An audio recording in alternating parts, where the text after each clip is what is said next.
How many Trumps cosplaying colonial oppression does the continent of Africa need? It appears that answer is 2 Trumps, because Ivanka Trump plans to go on a multi-nation tour of Africa in January. Melania Trump just went last month, you see, and it is no fair that she gets to go and I don't, Daddy, I want to go to Africa now.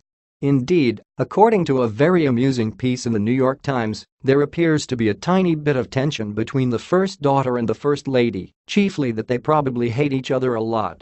Ivanka Trump seems to have trouble staying in her lane, though she is not actually the first lady, she certainly seems to want to be, even though Donald Trump can no longer talk about how much he wants to fuck her without the lame-o political correctness police trying to kill his boner.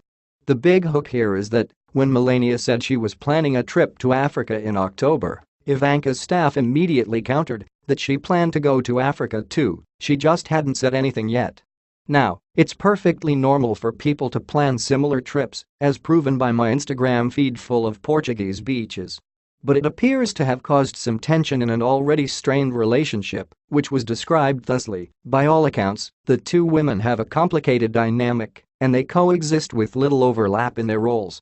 But they have not hosted a joint initiative carried out solely between their staff since Mrs. Trump moved full-time to the White House last year, after spending the first months of her husband's administration with her son in New York. They have rarely appeared together. And they clearly see their roles differently. And while expanding her own presence in the White House, Ms. Trump has at times, intentionally or not, defined her stepmother's role in more limited terms. Friends say she has noticeably bristled when asked questions that she saw as traditionally in line with the First Lady's responsibilities. Among friends, she has dismissed queries about whether she would be involved in White House preservation efforts and has made it clear that she was in the White House to work on meaty policy issues, a move some allies say was out of deference to Melania Trump.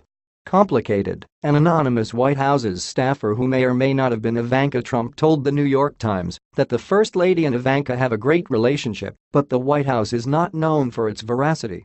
In fact, the Times interviewed Catherine Jellison, a professor at Ohio University, who likened Ivanka and Melania's relationship to that of Eleanor and Sarah Delano Roosevelt. From what I recall of the 800-hour Ken Burns documentary, those 2 made each other miserable, so I consider my point proven. Ivanka plans to go to Africa in January with Donald Trump's new BFF Lindsey Graham. I can't wait for the photo ops,